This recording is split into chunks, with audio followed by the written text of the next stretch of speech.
I'm staying over tonight. Accommodate us. Excuse me?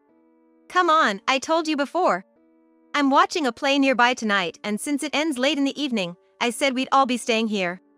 During her son's absence, the mother-in-law arrived unannounced with 7 friends. Having not been informed and having plans of my own, I tried to decline. Huh? But you'll be back soon, right? We'll just drop our stuff and head out for a while. Can you prepare dinner and sleeping arrangements for us? She seemed to disregard my situation and proceeded as if everything was settled. What's more, I recognized the necklace shimmering around her neck. I had endured the mother-in-law's brazen behavior without confrontation for so long, but I finally reached my limit. I can't, I have a trip planned starting now. What? A trip? Who are you going with?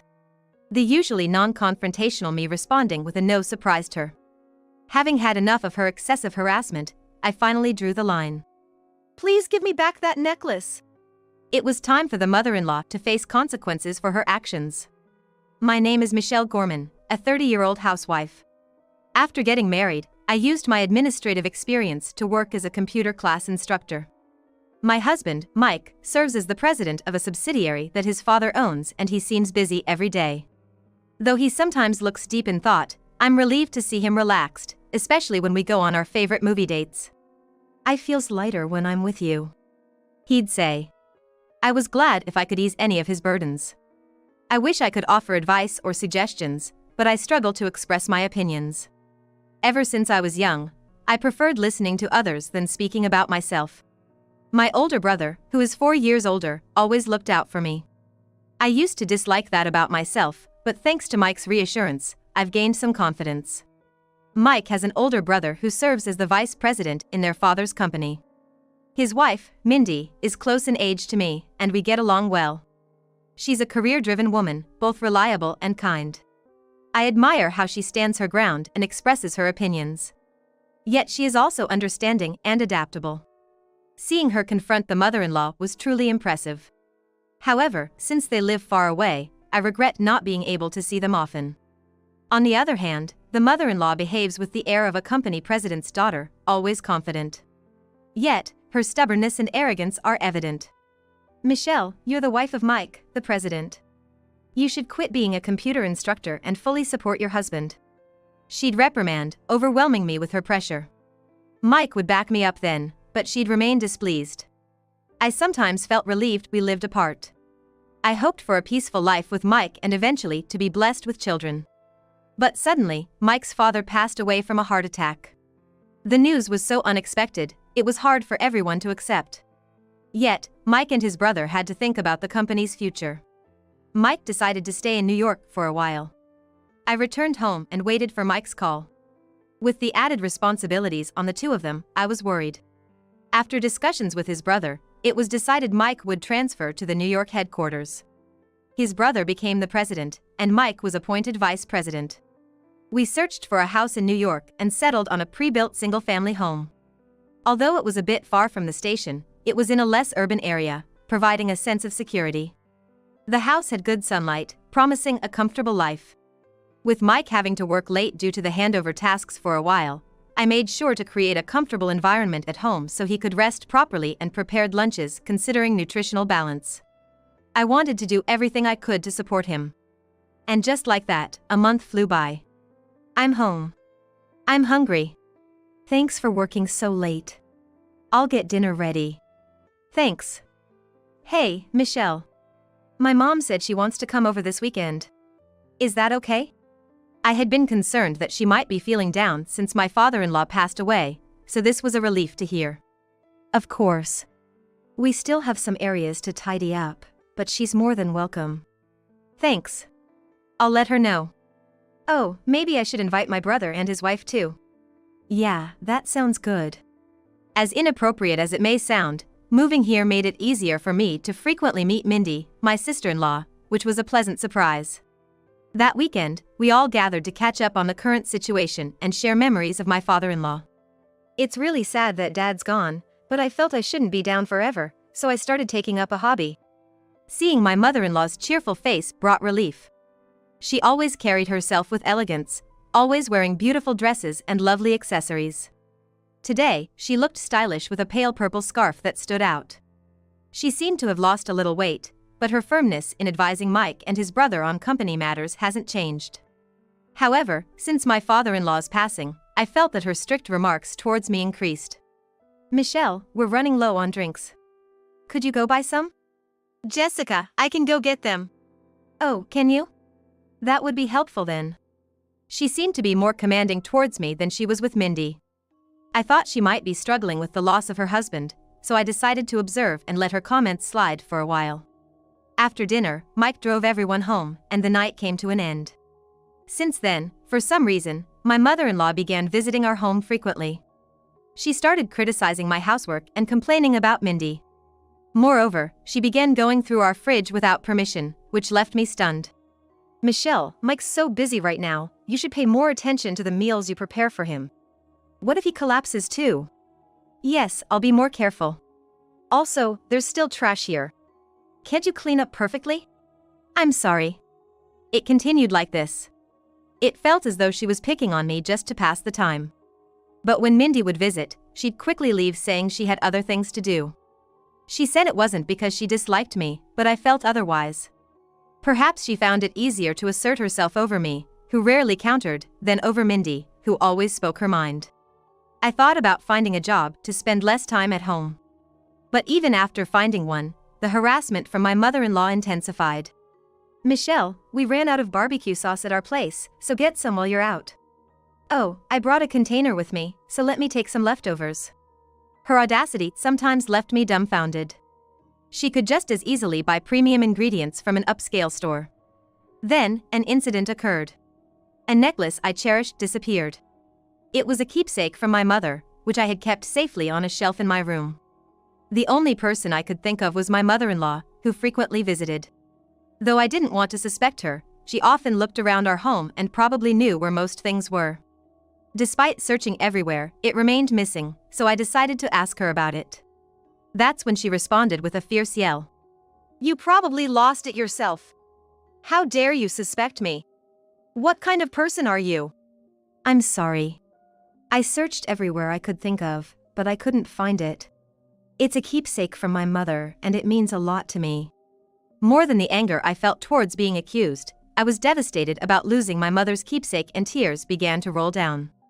I don't care. It's just a necklace. Why don't you just have Mike buy you a new one? It's not about getting a new one. I realized she wouldn't understand my feelings and decided not to discuss it further. However, incidents kept occurring where money from my wallet and other items around the house would go missing. Though I kept a watchful eye on my mother-in-law's actions, I never saw her take anything. Confused and emotionally exhausted, I confided in Mindy, who asserted that my mother-in-law was definitely the prime suspect. No one else had access to our home. The realization saddened me. Yet, there was no concrete evidence of her theft, and I couldn't understand why she would do such a thing. Especially since she continued to live a lavish lifestyle from the inheritance left by my father-in-law. Seeing my distress, Mindy made a suggestion. Little did I know at the time where this would lead. About 2 weeks after speaking to Mindy. I'll be off then. Michelle, just relax and enjoy your trip. Okay, be careful. Mike and his brother were going on a business trip to meet with a company from another state. Knowing about their trip, Mindy thought it might be a good time for us to take a break and invited me on a short vacation. Having been mentally and physically drained recently, the idea of a getaway was appealing. I packed early and placed my travel bag near the entrance, waiting for departure time. Suddenly, the doorbell rang. Wondering who it could be, I checked the video feed to find my mother-in-law. Not only her, but she was accompanied by several others. Hello, Michelle. I brought some friends. Please open up. Opening the front door, I found my mother-in-law and about 7 of her friends. All carrying large bags. Were they going somewhere? We're staying here tonight. Make us comfortable. Excuse me? Didn't I mention it? We're seeing a play nearby tonight, and since it ends late, we're all staying here. This was news to me. My departure time was approaching. Oh, did I inconvenience you? I heard from Jessica that you were open to having us. I hadn't heard anything of the sort, and it seemed she was making up the story as she went along. Growing increasingly frustrated, I replied firmly. I'm sorry, but I wasn't informed of this and I have plans. To my reply, she looked taken aback. But you'll be back soon, right? We'll drop our bags and head out for a bit. Just prepare dinner and sleeping arrangements for us. Ignoring the fact that I had plans. I knew I couldn't let this slide. I can't. I'm going on a trip. A trip? With whom? With Mindy. Oh, just with Mindy. You can go anytime. We've come all this way just for today. How long are you going to make us wait? Just then, I noticed something glinting around her neck. Wait, that necklace you're wearing. To my astonishment, it was the same necklace that was a keepsake from my mother. Jessica, where did you get that necklace? Why, it's just one of my collections. Is there a problem? She answered with a smug look. That can't be right. That necklace is a limited edition, and not many are out there. While I was exchanging words with her, Mindy arrived. I was wondering why you didn't show up at our meeting place and didn't contact me. So this is what was happening. I'm sorry, I couldn't get in touch. Mindy, seeing my expression, instantly knew something was amiss. What happened? I got upset because the necklace she's wearing is the same one as my mother's that went missing recently. Oh, the one you kept in that box? Mindy purposefully said it loud enough for everyone to hear. Suddenly, my mother-in-law, trying to keep it from her friends, whispered to us. Can you stop this? It's embarrassing. Do you want to accuse me of theft? Yes, honestly, I find it suspicious. Mindy answered firmly. Do you have any proof that I stole it? It's embarrassing having such unreasonable daughters-in-law. Please don't make a scene in front of my friends. With that, she turned back to her friends with a smile. Well, let's go inside, everyone. As she attempted to move inside, I remembered something. The initials. My mother's initials are engraved on the necklace. Jessica, can I have a look, please? Mindy quickly went behind her to check. Enough of this. What's your mother's name? It's Kate Young, so the initials should be KY. There it is. The initials KY. The friends looked horrified and stepped back. Stop this. I didn't come here for this. Let's go, everyone. We're not letting you go. The friends, sensing the tension, quickly muttered. We're not involved. And headed towards the subway. Wait. It's a mistake. As she tried to follow her friends, someone stopped her. What are you doing here? Huh? Weren't you supposed to be on a business trip? Standing there was Mike. Turns out, Mike's business trip was actually scheduled for the next day. To investigate his mother's actions, he had purposely given her a false date. Mindy had informed Mike about the missing items from the house after I had confided in her. Initially, Mike was skeptical, but upon visiting his childhood home and noticing several items identical to ours, he began to suspect theft. However, without evidence, he knew she could easily deny it, leading him to come up with today's plan. Inviting friends for an overnight stay was unexpected, but he was certain his mother would visit if she believed he wasn't home. What do you want at our house? I was just leaving. As she tried to leave, I stopped her. Give it back, that necklace. Isn't that necklace the keepsake from Michelle's parents? Why do you have it, Mom? It's not what you think. I found it in my purse. Michelle must have set me up. Seemingly fearing the disadvantageous position she was in, my mother-in-law suddenly shifted the blame to me. Do you really think such a lie would work? There's no way Michelle would do something like that. First, give the necklace back to Michelle. We'll talk after that. Reluctantly, she took off the necklace, threw it on the ground, and tried to run away. Hey, wait! The three of us tried to chase her, but stopped shortly. We no longer needed to.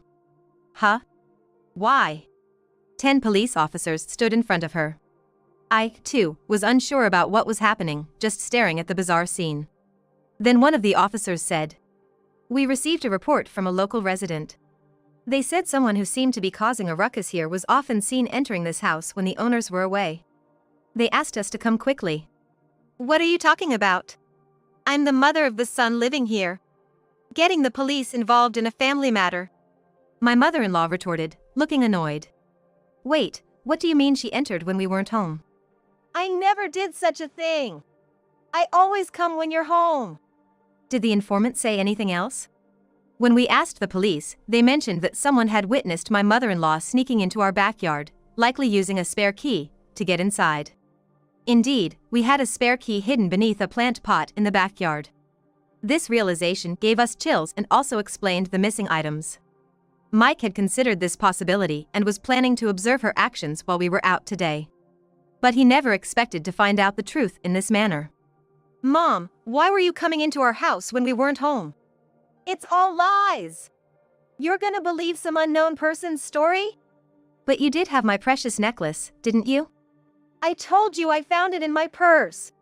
One of the officers stepped in, saying calmly, "Let's talk about this at the station." But I didn't do anything. Mike, say something. Mom, stop this. I can't understand why you did this. Upon hearing her son's words, the mother-in-law collapsed to the ground. But just when it seemed like she had nowhere left to run and was feeling defeated, she suddenly flew into a rage. because after your father passed away, I felt so lonely. And seeing her always so cheerful, I couldn't stand it. I felt better seeing her troubled. I wanted her to feel the pain I felt. Mike was red-faced hearing her irrational reasoning. Mike, wait. Let me speak. Feeling the need to confront the issue head-on, Michelle stepped in front of an increasingly angry Mike. I understand where you're coming from, Jessica. Perhaps I've been neglectful by always brushing off our talks. However, stealing is a different matter entirely. Did you want to upset me? Don't be ridiculous. Did you find joy in pushing someone to their limits with such a twisted and dirty scheme? Did that fill the void of your loneliness? Shut up! What do you know about me? If you're feeling down, then tell us. We can't read minds. Don't make fun of me. Why would I tell you anything, you worthless daughter-in-law? Mom, Michelle's right. Seeing the situation wasn't progressing, the police intervened, suggesting they move to the station. Are you really going to take me in? I can't believe this. Despite her resistance, given the eyewitness accounts of the unlawful entry and the suspicion of theft from possessing my belongings, the police decided to question my mother-in-law. And so, she was promptly arrested on charges of unlawful entry and theft. She wasn't convinced, continuously protesting. Get me a lawyer, I'm innocent, and I can't eat this garbage. However, when her father visited her during visitation, he exploded in anger, telling her to deeply reflect on her actions. To that, her attitude completely changed as she cried and apologized. Considering her typically carefree behavior, he seemed to be the only authority she wouldn't defy. He further told her that unless she sincerely reflected on her actions, she shouldn't think of having a home to return to. Reluctantly, she seemed to accept the reality. Perhaps losing her husband had left my mother-in-law in search of her place. Were her fancy clothes and jewelry merely an armor to keep herself strong? I even began to wonder if her different attitudes towards me and my sister-in-law were just attempts to mask her vulnerabilities. However, her excessive desires and inability to control them is a separate issue. Making wrong judgments led to this unfortunate incident. I was surprised to see the event escalate to this magnitude, but realizing that she had been using the spare key to enter our house without our knowledge genuinely terrified me. Later, I found out that the couple living diagonally across from us had reported her. The wife, who works from home, had noticed my mother-in-law entering our yard suspiciously multiple times and found it odd. I'm nothing but grateful for their brave actions. Since then, we've been leading a peaceful life. Just to be safe, we changed our locks and stopped hiding a spare key in the yard. Mike severed ties with his mother and made her promise not to contact us ever again. If she attempted to, he warned of legal action. After her release, she returned to her rural childhood home and is reportedly leading a humble life, a stark contrast to her past lavish lifestyle. Being watched by her father, she helps around the house from early morning. I truly hope she reevaluates her past excessive actions. Meanwhile, my own father has moved in with us. In case my mother-in-law decides to pay another unexpected visit, he's here to ensure my safety. But there's another reason he's with us. I'm currently expecting our first child. Anticipating the birth of his grandchild, my kind father and the supportive Mike make me want to be a mother who embodies both tenderness and strength. While money and possessions can provide a sense of fulfillment, it's the presence of loved ones that truly fills the heart. We're discussing living arrangements, and surrounded by those dear to us, we aim to protect our peaceful daily lives.